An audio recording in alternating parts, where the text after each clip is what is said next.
नमस्कार। प्रादेशिक समाचार के साथ मैं मुग्धा तिवारी। पहले मुख्य समाचार। प्रधानमंत्री नरेंद्र मोदी आज दिन में 11 बजे आकाशवाणी से मन की बात कार्यक्रम में देश विदेश के लोगों से अपने विचार साझा करेंगे। पिछले 24 घंटों के दौरान कोरोना के 214 नए संक्रमितों की पुष्टि। इसके साथ राज्य में कुल कोरोना संक्रमितों की संख्या 7,841 हुई। रिम्स के 4 डॉक्टर सहित 16 कर्मचारी पॉजिटिव पाए गए। अब तक 46 डॉक्टर हुए संक्रमित। और मौसम विभाग ने राज्य के कई हिस्सों में 28 और 29 जुलाई को भारी बारिश की चेतावनी जारी की है। अब समाचार विस्तार से। प्रधानमंत्री नरेंद्र मोदी आज दिन में 11 बजे आकाशवाणी से मन की बात कार्यक्रम में देश विदेश के लोगों से अपने विचार साझा करेंगे। यह इस मासिक रेडियो कार्यक्रम की 67वीं कड़ी होगी। आकाशवाणी और दूरदर्शन के समूचे नेटवर्क से इसका प्रसारण होगा। आकाशवाणी समाचार की वेबसाइट newsonair.com और news on AIR mobile app पर भी यह उपलब्ध रहेगा। आकाशवाणी, दूरदर्शन समाचार, प्रधानमंत्री कार्यालय तथा सूचना और प्रसारण मंत्रालय के यूट्यूब चैनलों पर भी यह सीधा प्रसारित होगा। आकाशवाणी से हिंदी प्रसारण के तुरंत बाद इसे क्षेत्रीय भाषाओं में भी प्रसारित किया जाएगा। क्षेत्रीय भाषाओं में मन की बात कार्यक्रम शाम 8 बजे पुनः सुना जा सकता है। प्रधानमंत्री नरेंद्र मोदी ने रेहड़ी पटरी वालों के लिए शुरू की गई प्रधानमंत्री आत्मनिर्भर स्वनिधि योजना के क्रियान्वयन की कल समीक्षा की। यह योजना आवास और शहरी मामलों के मंत्रालय की ओर से शुरू की गई है। समीक्षा बैठक में प्रधानमंत्री को जानकारी दी गई कि योजना के तहत अब तक 2,60,000 से अधिक आवेदन प्राप्त हुए हैं, जिसमें से 64,000 से अधिक को मंजूरी दे दी गई है और 5,500 से अधिक के लिए वित्तीय मदद जारी कर दी गई है। प्रधानमंत्री ने पारदर्शिता और जवाबदेही सुनिश्चित करने के लिए योजना के तहत मोबाइल ऐप और वेब पोर्टल के जरिए निधि आवंटन की व्यवस्था पर प्रसन्नता व्यक्त की है।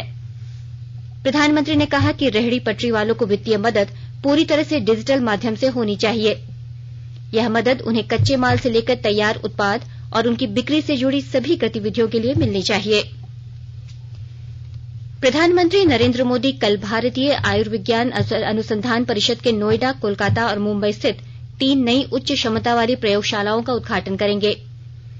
सरकार ने कोविड-19 महामारी की प्रारंभिक स्तर पर पहचान और उसे रोकने के लिए टेस्ट, ट्रैक, ट्रीट रणनीति अपनाई है।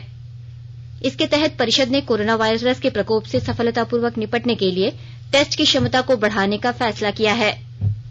केंद्र सरकार ने राज्यों और केंद्र शासित प्रदेशों को कोविड परीक्षण क्षमता बढ़ाने के लिए पहले ही निर्देश जारी कर दिए हैं। सरकार ने कहा है कि स्वीकृत प्रयोगशालाओं और टेस्ट क्षमता को बढ़ाने से देश में कोविड-19 टेस्ट की क्षमता में वृद्धि होगी। राज्य में पिछले 24 घंटों के दौरान कोरोना के 214 नए संक्रमितों की पुष्टि की गई है। इनमें से रांची से 127, सरायकेला से 27, पलामू से 26, रामगढ़ से 6, पूर्वी सिंहभूम और पश्चिमी सिंहभूम, हजारीबाग से 5-5, गढ़वा और गिरिडीह से 4-4, धनबाद से 3, देवघर और सिमडेगा से 1-1 मरीज मिले हैं। इसके साथ राज्य में कुल संक्रमितों की संख्या 7,841 हो गई है। फिलहाल राज्य में 4,237 सक्रिय केस है, जबकि 3,521 मरीज स्वस्थ हो चुके हैं। वहीं अब तक 83 लोगों की संक्रमण से मौत हो चुकी है। राज्य के रिम्स में कल 4 डॉक्टर सहित 16 कर्मचारी कोरोना से संक्रमित मिले हैं। अब तक 4 नए डॉक्टरों के संक्रमित होने से कुल संक्रमित डॉक्टरों की संख्या 46 हो गई है। इस संबंध में रिम्स के नोडल अधिकारी डॉक्टर प्रभात कुमार ने कहा कि जिस वार्ड में संक्रमित मिल रहे हैं वहां सैनिटाइजेशन कराया जा रहा है। वहीं एसिम्टोमेटिक वार्ड में बिना लक्षण वाले संक्रमितों को भर्ती कराया जा रहा है। जनजातीय मामलों के मंत्रालय के तहत भारतीय जनजातीय सहकारी विपणन विकास संघ ट्राइफेड ने उन्नत भारत अभियान के साथ समन्वय बनाने के लिए आईआईटी दिल्ली और विज्ञान भारती के साथ एक त्रिपक्षीय सहमति पत्र पर हस्ताक्षर किए हैं। इसके माध्यम से ट्राइफेड का वन धन कार्यक्रम देश के 2,600 शिक्षण और अनुसंधान संस्थानों में उपलब्ध हो जाएगा। इससे जनजातीय बहुल क्षेत्रों में स्थानीय लोगों के लिए आजीविका के साधन बढ़ाने में मदद मिलेगी। कोविड-19 महामारी को देखते हुए केंद्र ने महात्मा गांधी राष्ट्रीय ग्रामीण रोजगार गारंटी योजना के लिए अतिरिक्त 40,000 करोड़ रुपए आवंटित किए। ग्रामीण विकास और पंचायती राज्य मंत्री नरेंद्र सिंह तोमर ने एक कार्यक्रम के दौरान यह जानकारी दी।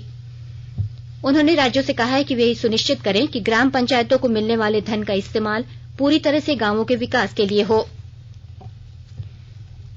स्वास्थ्य और परिवार कल्याण मंत्रालय ने लोगों को सलाह दी है कि वे नोवल कोरोना वायरस से अपने को सुरक्षित रखने के लिए सभी बुनियादी एहतियाती उपायों का पालन करें और सामाजिक दूरी बनाए रखें। एक रिपोर्ट। सरकार ने कहा है कि आवश्यक वस्तुओं की पर्याप्त आपूर्ति जारी है और लोगों को चिंता करने की कोई जरूरत नहीं है। लोगों को सलाह दी जाती है कि वे आवश्यक वस्तुओं और चिकित्सा सामानों की खरीदारी करते समय धैर्य रखें और शांत रहें। आवश्यक वस्तुओं को खरीदने के लिए बार बार बाहर निकलने से बचें। साथ ही लोगों से हाथ मिलाने और गले लगने से भी बचना चाहिए। बाजार, मेडिकल स्टोर और अस्पतालों में लोग कम से कम 1 मीटर की दूरी बनाए रखें। घर पर गैर जरूरी सामाजिक समारोह से बचा जाना चाहिए और घर पर मेहमानों को नहीं बुलाना चाहिए। लोगों को अपनी आंख, नाक और मुंह छूने से बचना चाहिए और लगातार हाथ साफ करते रहना चाहिए। हाथ को दोनों तरफ से कम 20 सेकंड तक रगड़कर धोना चाहिए।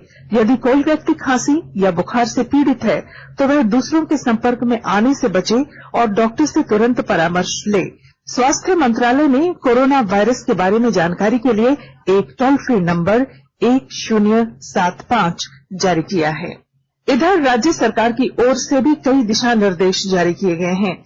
इस सिलसिले में सरकार ने हेल्पलाइन नंबर 181 जारी किया है। सरकार ने कहा है कि कोरोना वायरस से संदिग्ध तौर पर संक्रमित कोई व्यक्ति पाया जाता है तो इसकी सूचना 0651 जो रांची का कोड है और टेलीफोन नंबर 2261-000 तथा 2261-002 के अलावा फैक्स नंबर 2261-856 और मोबाइल नंबर 9955837428 पर दी जा सकती है।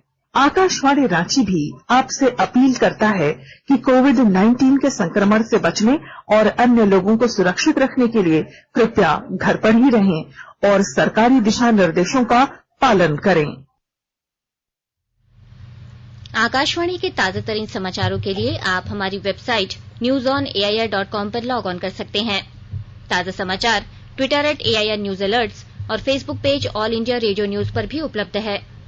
आप प्रादेशिक समाचार एकांश के ट्विटर अकाउंट @AIR News_Ranchi और Facebook page AIR news Ranchi के अलावा YouTube channel regional news unit Ranchi पर भी हमारे बुलेटिन सुन सकते हैं। प्रादेशिक समाचार आप आकाशवाणी रांची से सुन रहे हैं।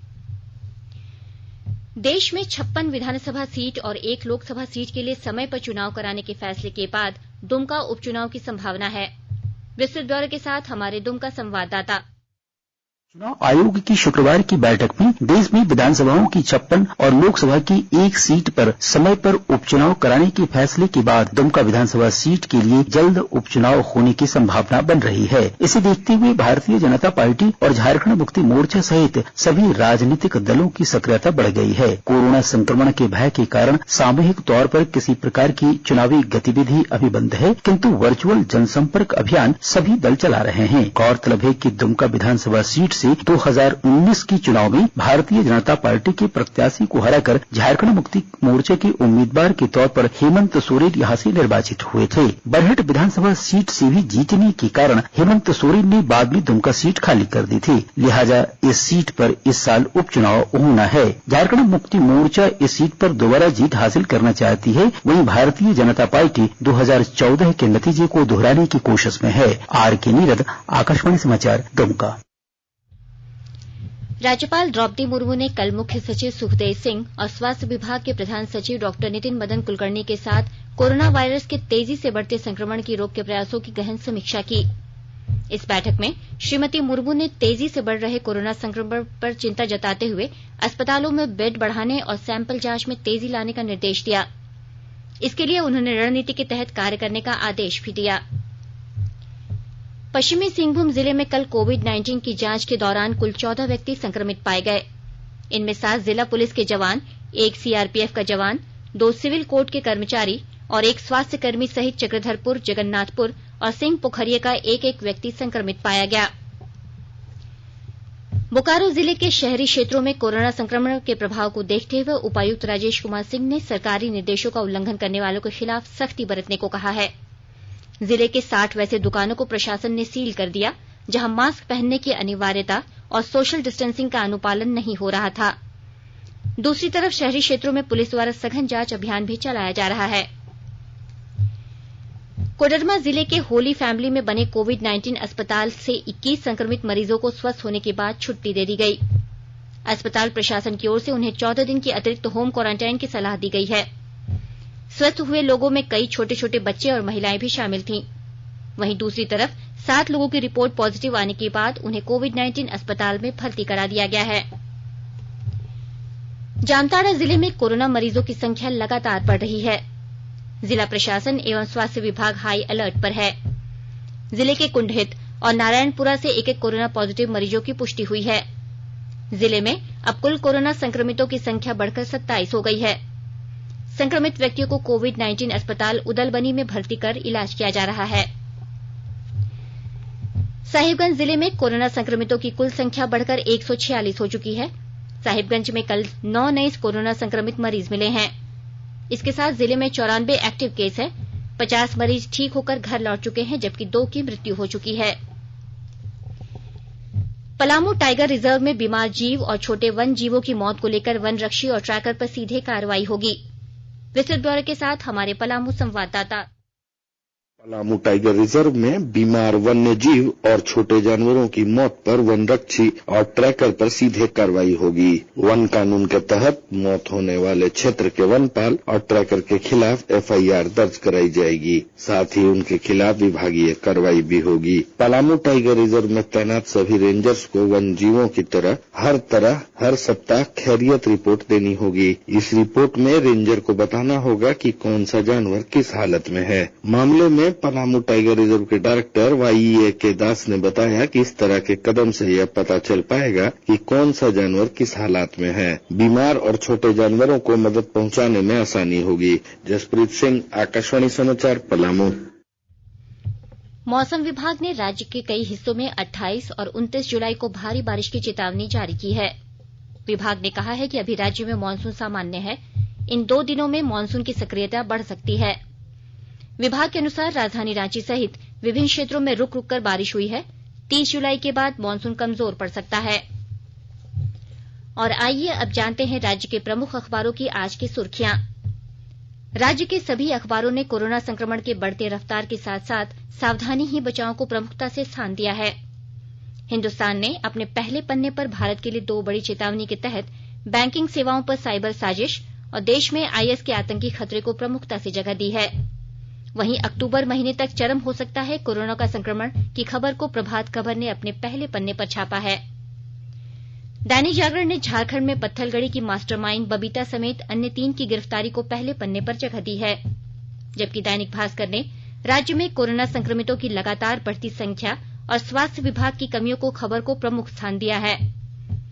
अंग्रेजी अखबार हिन्दुस्तान टाइम्स ने राजस्थान की राजनीतिक संकट और गहलोत के बयान जरूरत पड़ी तो हम राष्ट्रपति के पास जाएं की खबर को पहले पन्ने पर जगह दी है।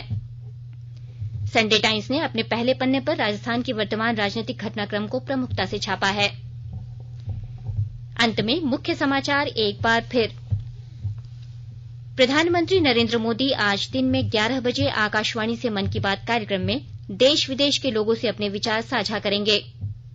पिछले 24 घंटों के दौरान कोरोना के 214 नए संक्रमितों की पुष्टि। इसके साथ राज्य में कुल कोरोना संक्रमितों की संख्या 7,841 हुई।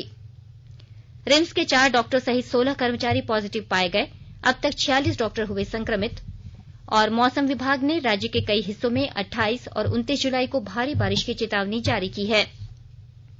इसके साथ ही आकाशवाणी रांची से प्रादेशिक समाचार का ये बुलेटिन समाप्त हुआ। नमस्कार। घर में रहिए, सुरक्षित रहिए और सुनते रहिए आकाशवाणी।